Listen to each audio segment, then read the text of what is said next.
मल्लिकार्जुन खड़गे ji, Aam Aadmi Party through its convener Arvind Kejriwal ji को निर्देशित किया गया है कि ये जो डेफेमेटरी पोस्ट है इनको तुरंत अपने ऑफिशियल हैंडल से हटाएं।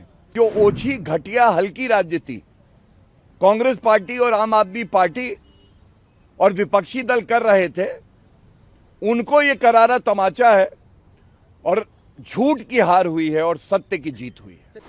अंकिता भंडारी केस के अंदर जो हमारी बेटी के समान है, 3.5 साल बाद भी बार बार उसका नाम लेकर अपनी राजनीतिक रोटियां सेकने का काम कांग्रेस, आम आदमी पार्टी, यूकेडी लोग सभी लोग कर रहे थे। जब इनका प्रदेश में कुछ काम नहीं होता, मन नहीं जीत पाते, तो ये फिल इन दी ब्लैंक्स में कभी किसी का नाम भर देते हैं, कभी किसी का नाम भर देते हैं, कभी किसी का नाम भर देते हैं। श्री दुष्यंत गौतम जी, जो कि पिछले 5 दशक से सार्वजनिक जीवन में हैं, जनता की सेवा कर रहे हैं और भारतीय जनता पार्टी के सम्मानित नेता हैं, एक कुंठित प्रयास कांग्रेस पार्टी द्वारा और आम आदमी पार्टी द्वारा किया जा रहा था कि उनके मान सम्मान पर धब्बा लगाया जाए और बिना तथ्यों के, बिना प्रमाण के। आज उच्च न्यायालय ने हमारी दलीलें सुनने के बाद एक आदेश पारित किया है जिसमें Indian National Congress through its president Mallikarjun खड़गे ji, Aam Aadmi Party through its convener Arvind Kejriwal ji को निर्देशित किया गया है कि ये जो डेफेमेटरी पोस्ट है इनको तुरंत अपने ऑफिशियल हैंडल से हटाएं और आगे भी ऐसा कोई आपत्तिजनक, मानहानि वाला पोस्ट नहीं डालेंगे, ये भी निर्देशित किया है। और ये सच्चाई की जीत है। इस फैसले का हम स्वागत करते हैं और यही कह सकता हूं, सत्यमेव जयते। सर, क्या सोशल मीडिया इंटरमीडियरीज जो है उनके लिए भी हाईकोर्ट ने कोई आदेश निर्देश? इंटरमीडियरीज आज डिजिटल एज में बहुत जल्दी जो सूचना होती है उसका विस्तार करती हैं, उसका प्रचार होता है, उनको भी डायरेक्शन दिए गए हैं।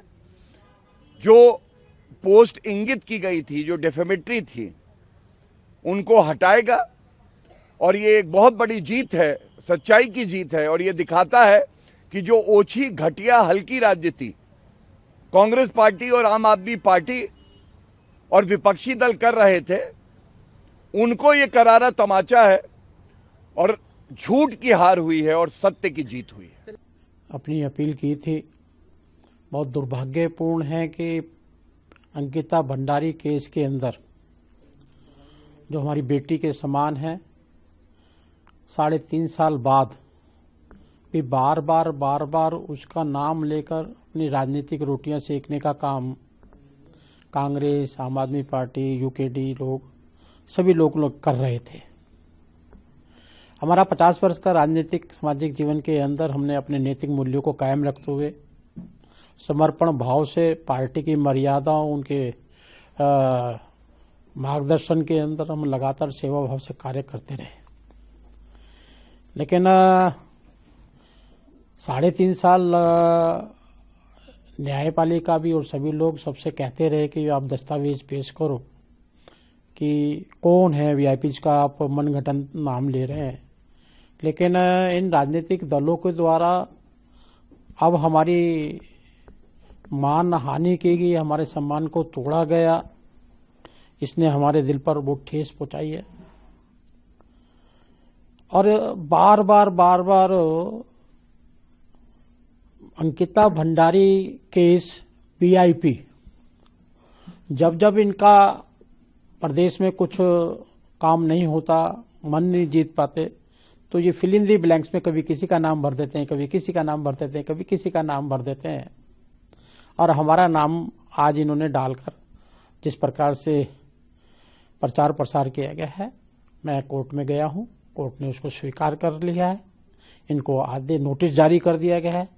और मुझे लगता है कि जो हमारे गुरु हैं रविदास जी, इनका मन चंगा कटौती में गंगा। अगर मन साफ है तो आपको घबराने की जरूरत नहीं है। उनके मूल मंत्र पर चलते हुए इनको आने वाले समय के अंदर निश्चित है इनको कुछ ना कुछ इनको सजा मिलेगी। जैसा आपका कहना है और आप लगातार इस बात को कह भी रहे हैं कि आप लोग को राजनीतिक साजिश के तहत क्या ही फंसाया गया है, राजनीतिक साजिश के तहत आपके नाम का इस्तेमाल किया जा रहा है। जी बिल्कुल राजनीतिक है। उस काल के अंदर उस लोकेशन में मैं उत्तराखंड में हूं ही नहीं। मैं उसके दूसरे दिन 17 तारीख को मैं प्रधानमंत्री के जन्मदिन के कार्यक्रम में दिल्ली में था। दूसरे दिन भी मैं आदरणीय होम मिनिस्टर के साथ में सुबह एक कार्यक्रम में मैंने पार्टिसिपेट किया। दूसरे दिन मैं उड़ीसा चला गया हूं। तो वरिष्ठ नेताओं ने कहा कि भाई क्या उत्तराखंड के बारे में जानकारी, तो मैं 21 तारीख को उत्तराखंड गया हूं ये मालूम करने के लिए। जब कांड हो चुका, हाहाकार मच रहा था, मेरा कोई रोल नहीं, मैं वहां पर था ही नहीं, उत्तराखंड में ही नहीं था उस दौरान के अंदर। तो साफ साफ जाहिर है कि कहीं ना कहीं लोगों ने ऐसा षड्यंत्र रचा है और षड्यंत्र के तहत कांग्रेस और आम पार्टी इन सभी दलों का पर्दाफाश होने वाला है। जिन जिन लोगों ने झूठा मेरे ऊपर आरोप लगाकर जो मेरी मानहानि की है उसका केस मैंने डाला है और मुझे न्यायपालिका पे भरोसा है और न्यायपालिका निर्णय करेगी।